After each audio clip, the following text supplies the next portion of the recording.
पढ़ेंगे, जो कि है production concept, product concept, selling concept, marketing और होलिस्टिक कॉन्सेप्ट। तो देखिए, सेलर ओरिएंटेड और कस्टमर ओरिएंटेड ये दो तरह में डिवाइड किया गया है।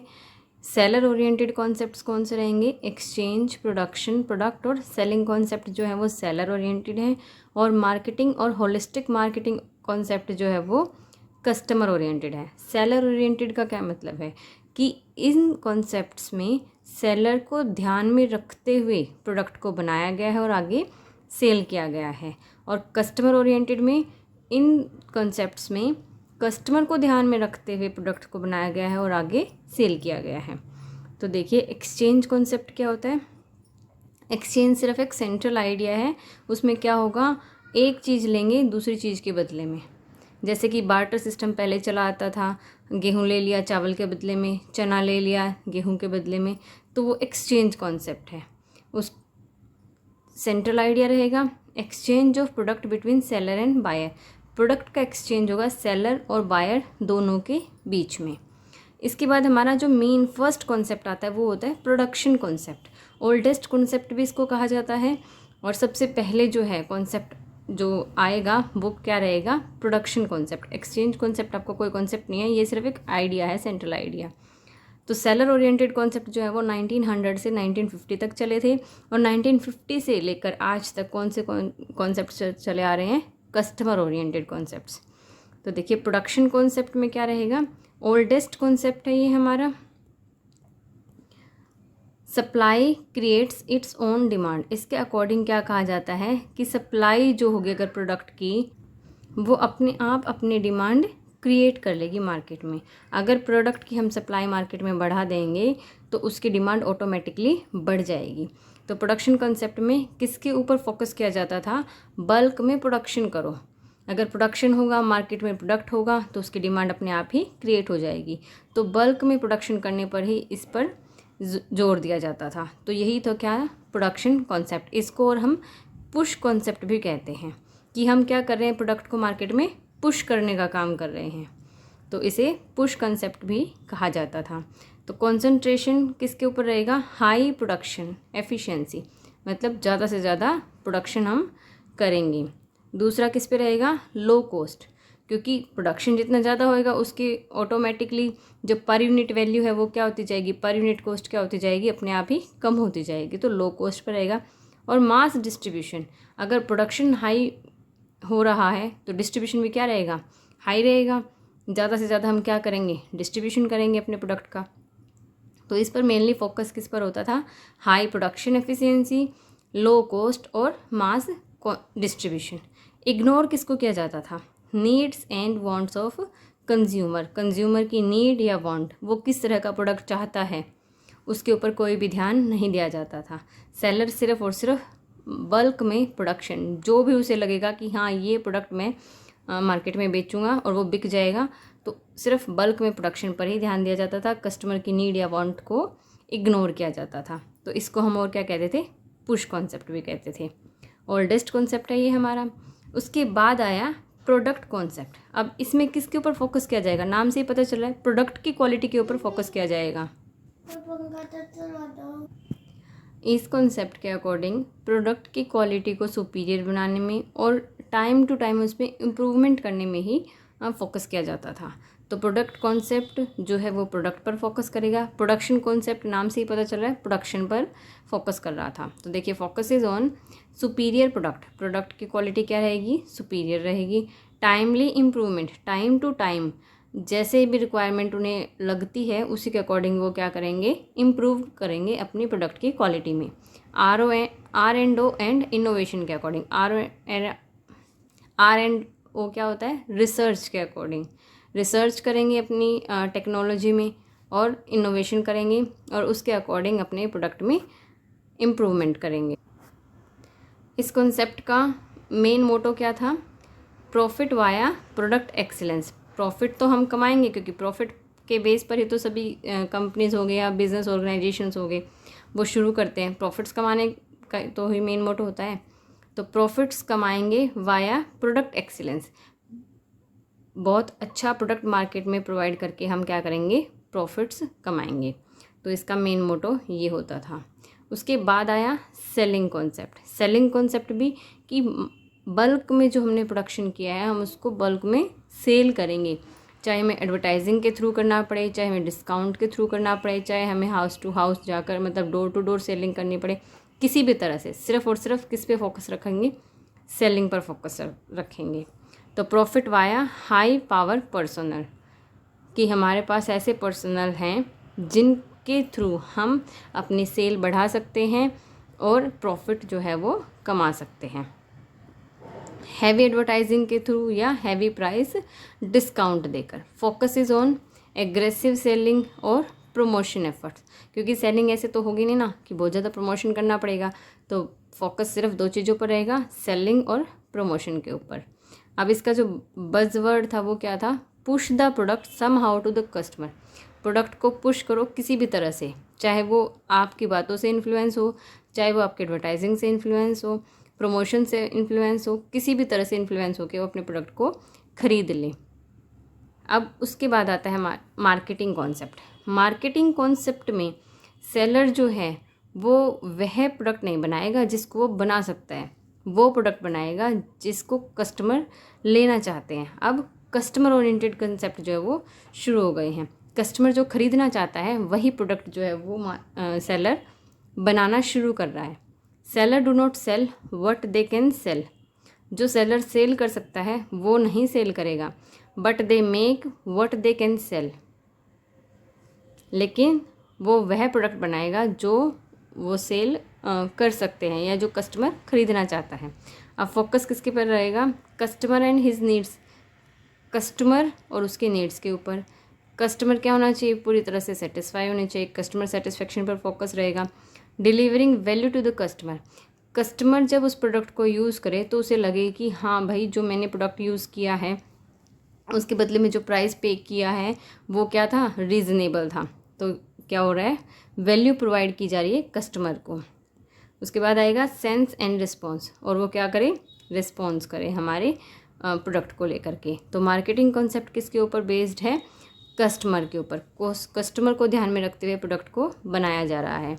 उसके बाद आएगा होलिस्टिक मार्केटिंग। होलिस्टिक मार्केटिंग में क्या है, ये एक अम्ब्रेला टर्म है। अम्ब्रेला टर्म मतलब कि इसमें सभी चीज़ें मैटर्स करती हैं, जैसे कि कस्टमर भी मैटर करेगा, सेल भी, प्रोडक्ट की क्वालिटी भी, प्रमोशन एफर्ट्स भी, एडवर्टाइजिंग भी, सभी चीज़ें इसमें मैटर करेंगी। प्रोडक्शन भी बल्क में होगा। तो होलिस्टिक मार्केटिंग जो है वो एक अम्ब्रेला टर्म है और based on development, design and implementation of marketing programs. Marketing programs को डेवलप करना, डिज़ाइन करना और उनको इम्प्लीमेंट करना। इसके लिए बज़वर्ड क्या रहेगा, एवरीथिंग मैटर्स, सभी चीज़ें मैटर करती हैं। इसमें अलग अलग कॉन्सेप्ट्स हैं, एक है रिलेशनशिप मार्केटिंग, उसके बाद आएगा इंटीग्रेटेड मार्केटिंग, इंटरनल मार्केटिंग और सोसाइटल मार्केटिंग। तो देखिए सबसे पहले है रिलेशनशिप मार्केटिंग। इसका एम क्या है कि कस्टमर के साथ लॉन्ग टर्म रिलेशन बनाना। जैसे होता है ना कि अगर कस्टमर एक ही ब्रांड के प्रोडक्ट को पसंद करने लग जाएगा तो उसी को ही वो आगे फ्यूचर में परचेज़ करेगा जब भी उसे रिक्वायरमेंट होगी इस प्रोडक्ट की। तो उसके साथ क्या हो गया है, सेलर का एक रिलेशन मेंटेन हो गया है। तो ये क्या है, relationship marketing. Build mutually satisfying long term relationship, long term relationship maintain कर रहे हैं और जिसके थ्रू म्यूचुअली सेटिस्फेक्शन के थ्रू, म्यूचुअली सेटिस्फेक्शन मतलब जो प्रोडक्ट प्रोड्यूसर है वो किसके द्वारा सेटिस्फाइड है, जो कस्टमर पैसा पे कर रहा है उसके द्वारा, और जो कस्टमर है उस पैसे के बदले जो उसे सर्विसेज मिल रहे हैं, जो उसे प्रोडक्ट मिल रहा है उसके द्वारा सेटिस्फाई है। तो दोनों के दोनों आपस में क्या है, म्यूचुअली सेटिस्फाइड और लॉन्ग टर्म रिलेशनशिप मेंटेन कर रहे हैं with key constituents to earn retain their business. Earn करने के लिए और अपने बिजनेस को रिटेन करने के लिए, लॉन्ग टर्म तक जाने के लिए। तो ये क्या था, रिलेशनशिप मार्केटिंग, जिसमें कस्टमर और सप्लायर दोनों का क्या रहेगा, म्यूचुअली सेटिस्फाइंग रिलेशन रहेगा प्रॉफिट अर्न करने के लिए और बिजनेस को बहुत लंबे समय तक चलाने के लिए। इसमें की कॉन्स्टिट्यूएंट्स क्या रहेंगे, सबसे पहले कस्टमर, उसके बाद रहेगा employ, marketing partners, member of financial community. Marketing partners जैसे कि डोर टू डोर सेलिंग कर रहे हैं या एडवर्टाइजिंग के थ्रू हम कर रहे हैं, इंटरनेट के थ्रू कर रहे हैं, जिसके थ्रू भी हम अपने प्रोडक्ट का प्रमोशन कर रहे हैं। मेंबर ऑफ़ फाइनेंशियल कम्युनिटी, जो हमें पैसा उधार में दे रहे हैं, जिससे हम पैसा लैंड कर रहे हैं अपना, जैसे कि इन्वेस्टर हो गए, बैंकिंग हो गया, जो भी फाइनेंशियल इंस्टीट्यूशंस होते हैं वो सभी। अब उसके बाद आएगा इंटीग्रेटेड मार्केटिंग। इंटीग्रेटिंग मार्केटिंग क्या होता है? Assemble fully integrated marketing programs. Fully integrated marketing programs को असेंबल करना, क्या करने के लिए? To create, communicate and deliver value for customer. Customer को वैल्यू डिलीवर करने के लिए, उनके लिए वैल्यू डिलीवर करने से पहले उनके लिए ऐसा प्रोडक्ट क्रिएट करना, फिर उसके बाद उनको कम्युनिकेट करना, और कम्युनिकेट करने के बाद उनको वो प्रोडक्ट डिलीवर करके उन्हें वैल्यू प्रोवाइड करना। ये क्या होता है? Integrated marketing. अब मैक कार्थी के अकॉर्डिंग 4P जो है वो मार्केटिंग में इस कॉन्सेप्ट में रखे जाएंगे। सबसे पहला है प्रोडक्ट, प्राइस, प्लेस, प्रमोशन।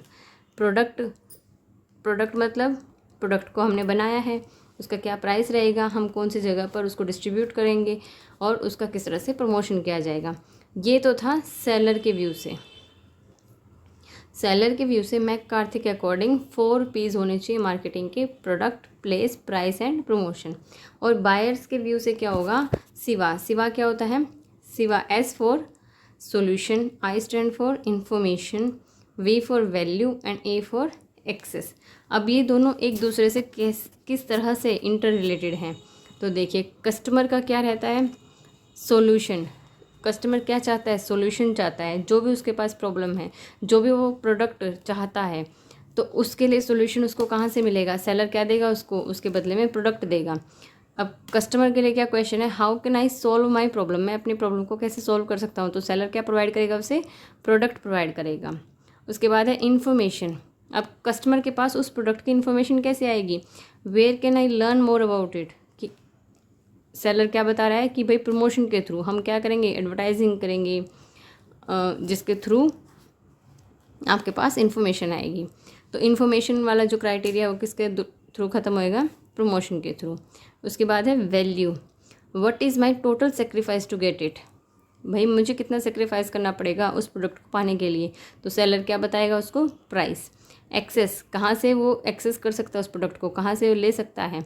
तो वो क्या बता रहा है? प्लेस। तो ये जो 4Ps हैं, इनका जो आंसर रहेगा, जो कस्टमर के जो सिवा है उनका जो आंसर रहेगा वो क्या है? सेलर के 4Ps। तो ये क्या था? Integrated marketing. इसमें क्या था कि सारे के सारे मार्केटिंग प्रोग्राम्स को एक जगह पे क्या करेंगे? हम असेंबल करेंगे और उसके थ्रू ही कस्टमर को वैल्यू डिलीवर करेंगे। उसके बाद आएगा इंटरनल मार्केटिंग। इंटरनल मार्केटिंग क्या होता है? इंटरनली हमारे ऑफिस में इंटरनली हम क्या कर रहे हैं? हायरिंग का टास्क कर रहे हैं, ट्रेनिंग कर रहे हैं, एम्प्लॉय को मोटिवेट कर रहे हैं ताकि वो अच्छे से अच्छा प्रोडक्ट जो है वो बना करके तैयार करें और कस्टमर तक पहुंचाए। तो देखिए, task of hiring, training and motivating able employees. जो एबल एम्प्लॉयज़ हैं उनको मोटिवेट करेंगे। अब इसमें दो तरह का रहेगा, वर्टिकल अलाइनमेंट और हॉरिजॉन्टल अलाइनमेंट। वर्टिकल अलाइनमेंट क्या होता है? जो सीनियर मैनेजमेंट के साथ किया जाता है। और हॉरिजॉन्टल अलाइनमेंट क्या होता है? जो दूसरे डिपार्टमेंट्स के साथ किया जाता है, जैसे प्रोडक्शन डिपार्टमेंट का मार्केटिंग डिपार्टमेंट के साथ, सेलिंग डिपार्टमेंट के साथ, अकाउंट डिपार्टमेंट के साथ। ये सब क्या हो जाएंगे? अपने ही लेवल पर जो दूसरे डिपार्टमेंट्स हैं उनके साथ। अब marketing succeed only when all department work together to achieve customer goods. Marketing कब सक्सीड होगी? जब सभी डिपार्टमेंट्स मिलकर कस्टमर्स को गुड प्रोवाइड करने के लिए इकट्ठा काम करेंगे, तभी के तभी तो क्या मार्केटिंग सक्सेसफुल रहेगी। तो वो था इंटरनल मार्केटिंग। इसके बाद आता है सोसाइटल मार्केटिंग कॉन्सेप्ट। इसमें सोसाइटी को ध्यान में रखते हुए ही क्या किया जाएंगे? प्रोडक्ट को तैयार किया जाएगा। Due consideration should be given to society's long term interest. Society के लॉन्ग टर्म इंटरेस्ट को ध्यान में रखते हुए ही हम क्या कर रहे हैं? काम कर रहे हैं। इसमें फोकस किस पे रहेगा? एवरीथिंग मैटर्स, सभी चीज़ें मैटर करती हैं। Employees at all levels in the organisation should aim to satisfy the customer. Organisation में सभी लेवल्स पर जो भी एम्प्लॉयज़ हैं वो सभी के सभी किसके लिए काम कर रहे हैं, किसको फोकस कर रहे हैं, सेटिस्फाई द कस्टमर, कस्टमर की नीड एंड वांट को सेटिस्फाई करने के लिए ही काम कर रहे हैं। तो इसमें क्या रहेगा, एवरीथिंग मैटर्स, सभी चीज़ें मैटर करती हैं, और कस्टमर की नीड और वांट को सेटिस्फाई करने के लिए सभी एम्प्लॉयज़, सभी लेवल्स पर जो एम्प्लॉयज़ हैं ऑर्गेनाइजेशन में, वो सभी के सभी उसके फोकस करते हुए ही काम कर रहे हैं। अब है परफॉर्मेंस मार्केटिंग कॉन्सेप्ट। परफॉर्मेंस क्या रहेगा, रिटर्न टू द बिजनेस, ये सब करके या प्रोडक्ट को बनाकर बिजनेस को क्या रिटर्न मिल रहा है फ्रॉम मार्केटिंग एक्टिविटीज़। तो उसको हम किस तरह से मेज़र कर सकते हैं कि बिज़नेस को किस तरह से रिटर्न जो है वो मिल रहा है, मार्केट शेयर से, कि मार्केट में जो हमारे कंपनी का जो शेयर है उसकी क्या वैल्यू रहेगी। Customer loss rate, customer loss rate क्या होता है कि कितनी जल्दी या कितना लेट कस्टमर जो है, हमारा कस्टमर हमारी कंपनी के प्रोडक्ट से दूसरे प्रोडक्ट पर स्विच कर जाता है। अगर वो बहुत जल्दी कर जाता है तो कस्टमर लॉस रेट क्या हो जाएगा, हाई हो जाएगा। और अगर वो हमारे ही प्रोडक्ट पर क्या रहेगा, कोर प्रोडक्ट बना लेगा या फिर स्विच नहीं करेगा, तो वो क्या रहेगा, कस्टमर लॉस रेट कम हो जाएगा। कस्टमर सेटिस्फेक्शन, कस्टमर सेटिस्फेक्शन से भी तो हमारी परफॉर्मेंस पता चल रही है हमारे प्रोडक्ट की, और प्रोडक्ट की क्वालिटी, ये सब चीज़ें हमें क्या बताती हैं, प्रोडक्ट की परफॉर्मेंस के बारे में बताती हैं। तो ये थे हमारे कुछ मार्केटिंग कॉन्सेप्ट्स, बेसिकली 5 कॉन्सेप्ट जो है हमने पढ़े हैं। ये सब उनके होलिस्टिक मार्केटिंग कॉन्सेप्ट्स के क्या थे आगे पार्ट्स से। आज की क्लास में इतना ही। Thanks for watching.